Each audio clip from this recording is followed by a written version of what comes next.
Today, we're chasing some rockets.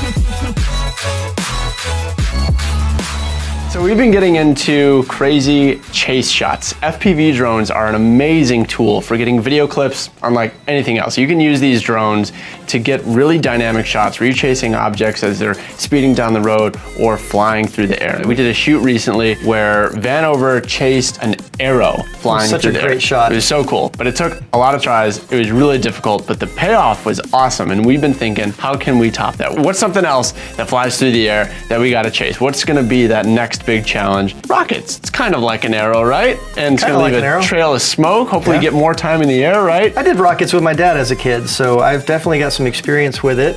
My friend Mike and I were talking about doing some rockets with our kids, and it just happened to correlate to what we wanted to do. Yeah, so you picked up some rockets from Amazon. How much is this guy? These are about 15 bucks. Cheap thing that could make for a really awesome shot, but as it turns out, these little guys, kind of really tough to chase. They're a little bit too fast.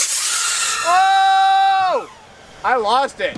Oh, is that it? Wow, that is not gonna be easy. I didn't realize that the smaller they are, the faster they are, because this is super lightweight. A really thin tube and then some very light plastic on the bottom. This weighs next to nothing. Not only that, they're really small and really hard to keep in frame, and when you have them in frame, they just look like they're so far away. Yeah, so it's just not giving us the shots. I thought it'd be challenging to keep up with it, but it was just gone. It was pretty far off in the distance for me, but I could still kind of see the smoke trail. I just hunted down the smoke trail, right? Yeah, the smoke trail is what I found. But we were finding these little rockets really challenging to chase and just really not yielding an epic shot, right? Yeah. So we got to thinking, just need a bigger rocket, right? Let's build our own.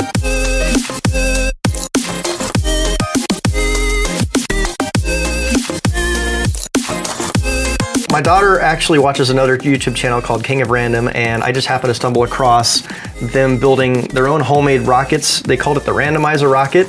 I made a few changes to it, but you can actually build it out of just parts you have laying around. This is a rocket. Stop touching it. Well, I'm gonna Stop touching it. It is peeled. I've designed it to try to look like the SpaceX rocket. It has the look, has the feel. I think I'm going to be able to be closer, and therefore also I'm going to shoot it at a much higher frame rate. So I'm shooting this at 240, so we get that super sexy slow motion footage of the rocket flying higher and higher into the sky. So this is Bubby FPV. He's been doing some episodes with us lately. He's one of my favorite freestyle pilots. Ben Bias. He does that flowy thing. Now I don't know if I've seen you do a whole lot of like chasing or like subject-based flying where you're like chasing cars or anything like that. Have you done that much before? I think I've only chased like my grandfather's car, like just going around the street. Yeah, it's gonna be a little bit difficult. It's a small target with a lot of acceleration.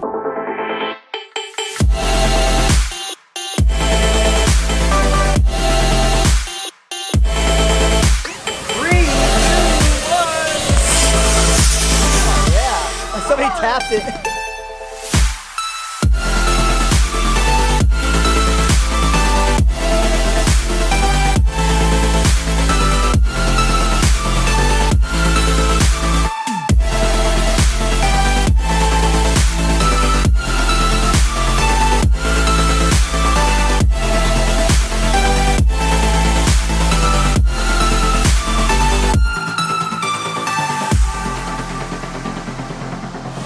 Alright, we ready?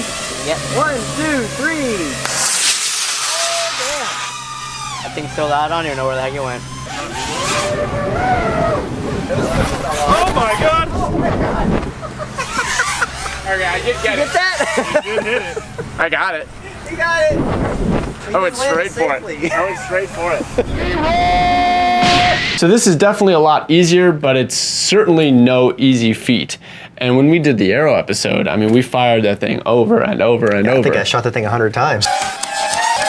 But when you fire an arrow, it's free, right? Pick it up, fire it again. Yeah. Firing a rocket, there's a price every time because you can only burn these engines one time. These things were pretty cheap. The engines turned out to be a little more expensive. Yeah, we started burning through engines and dollars. Not only that, they were quickly. hard to find. Right, so what are we gonna do about that? So then I decided to start making my own engines. I did a little bit of research. I learned how to make my own engines out of PVC pipe, kitty litter, potassium nitrate, and sugar.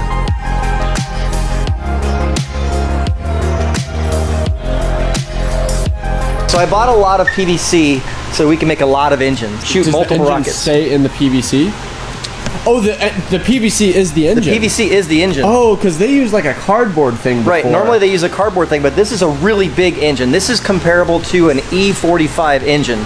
We've so far only used A and C. The bigger the letter, the more power you get. So an engine is just a hard tube that holds your propellant and then has like caps on yeah, either side. I couldn't right? believe how simple it was to make. You got some science. Yep, And then we got science some and- cooking. Cooking. And we put it in the blender. I guess that's just rocket fuel. So we've got, is this actual rocket? That's actually rocket we've fuel. just Don't shake that too hard. We've just got some rocket fuel here. All right, so you cut pieces of PVC pipe, you mix up some rocket fuel, and then you pound it in, right? So Yep. you've got your little dowel here, and then the only other thing you really need is actually kitty litter, right? What purpose Kitty does litter. that serve? The kitty litter is the plug on the top and the bottom. You hammer it in there and it makes a plug. It's Yep. going to be an inert plug, right? So Yep. that's not going to burn. Then you put your rocket fuel in there. Yep. That's the danger zone. Danger And then zone. you put another safe zone. You put another plug of kitty litter up top. That's right. And you drill out one of the ends.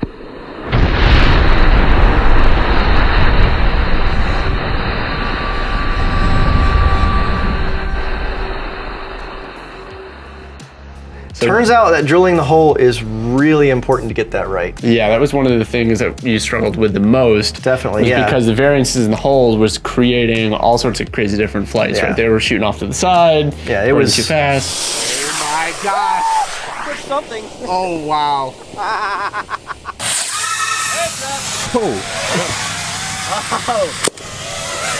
Really important to drill a very straight hole with exactly the right size. Yeah, but eventually I feel like you were getting pretty good. Oh at yeah, it. they got really awesome. 3, 2, 1.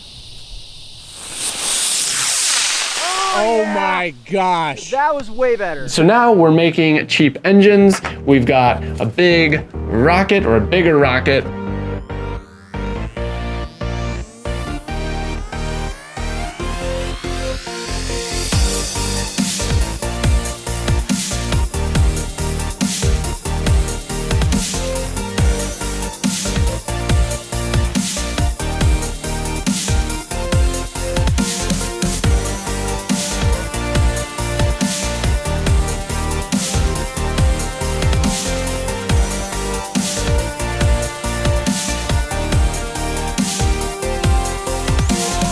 We're trying to maximize our opportunity. We're getting as many pilots as we can in the air at the same time.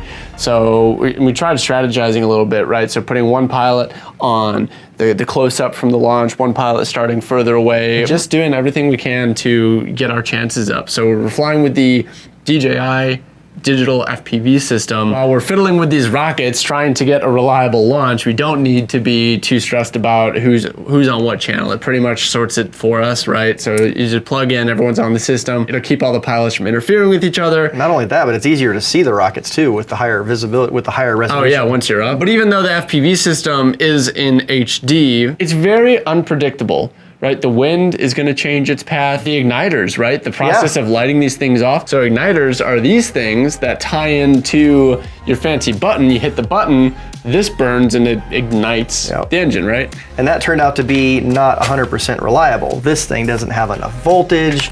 These things tend to be finicky. We're having so many failed launches. We're out there, all the Ready to pilots, go. ready to go, ready to chase. Why and isn't it then going off? It just doesn't take off. 3, 2, 1. Dud. 2, 1. Why? But a lot of failures. It's still just not as reliable. I mean, that's really the biggest difficulty is that you can't time it. 3, 2, 1, hit the button, and then it's gonna light at some point. Yeah. Exactly how long it's gonna take for that igniter to cause a real reaction in the engine, it kind of varies. So it became really difficult to time your launch of the drone. So I found some new method to make better igniters out of nichrome wire that I got off of Amazon. That turned out to be very reliable. Yeah, so you're basically getting it to as controlled of a point as you can. It's still not 100%. It's still a little bit of luck involved, right? Yeah, So yeah. ultimately what we need to do is we need to get a rocket that is as big as possible so it's gonna look good in the shot, and as slow as possible, but not so slow that it's unstable and curves off and goes some direction. We need a nice, stable trajectory that's gonna be possible to chase and make for a good shot.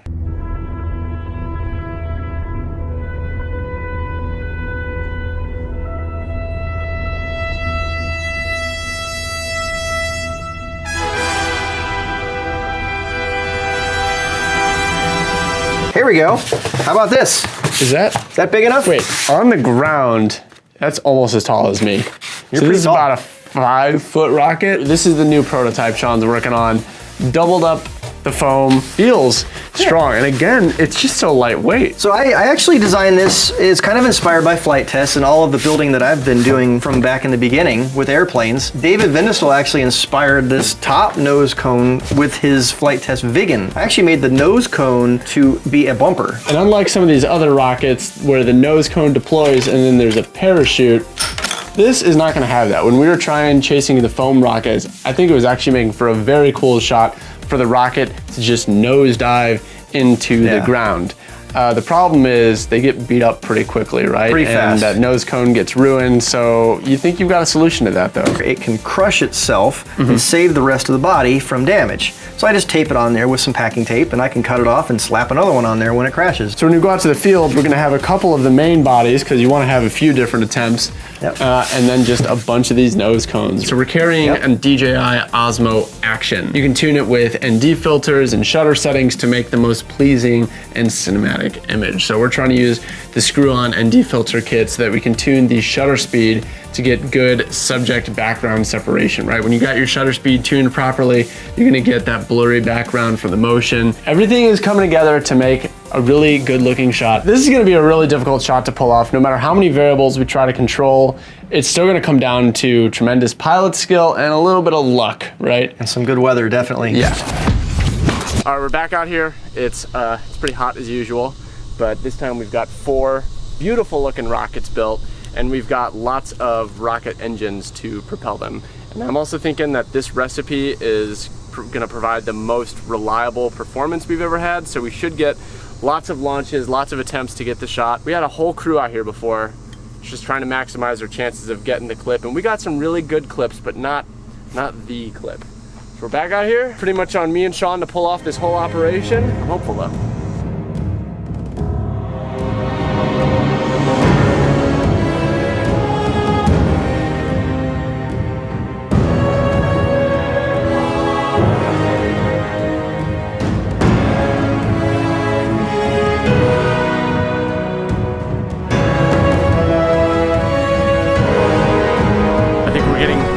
Close to getting the shot that we're looking for. It's coming together. The rockets are behaving more predictably than ever, but there's still a lot of unknowns. It's a lot of reacting to what's happening in the moment. If there's ever been any question about a digital FPV system having too much latency to do stuff like this, I think we're showing that it's plenty fast enough, and I'm glad that we have a really crisp image to actually react to. You need everything that you can on your side to make chasing one of these things as possible as possible. Minus X minus 5, 4, 3, 2, 1, 0.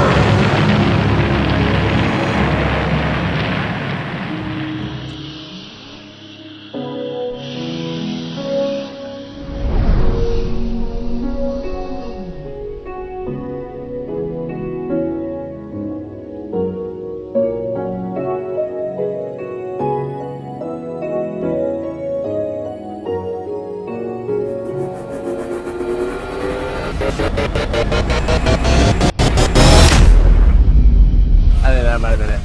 Cool. Well, I hope it was it. I mean, I'm happy to keep going, but I think, I don't know, I think I nailed it? I don't know, maybe? Rockets is an awesome hobby, isn't it, Drew? It is a hobby. It sure is a lot of tinkering. I was getting pretty frustrated because I just wanted to have the shot, so I'm really glad that we had you figuring all this stuff out as usual. Sean is just MVP. I love doing this, though. It was so much fun for me. I loved building things. I always loved building things and designing and come up with fixes for the problems. We had a lot of problems. Yeah, most importantly, we finally got our shot, which was the whole thing. It was a cool shot. It came out so good. I'm psyched on it. So Sean, thanks for putting in the work to make this happen. Thanks to DJI for sponsoring this episode. For all the flying we flew with the DJI Digital FPV system. That's also available in the Rotor Riot store. Link in the description. And most importantly of all, thank you guys for watching and for tuning in. We hope you enjoyed this episode. I'm Ladrib. I'm Les Flare C. We'll see you next time on Rotor Riot.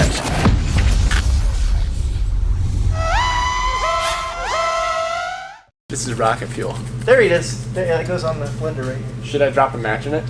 Yeah, just Just sit it in this pile and drop a match in it. You want me to? It'd be great. Do you think I should? No, I don't think you should. You don't think I should? No, I don't think What you if I did?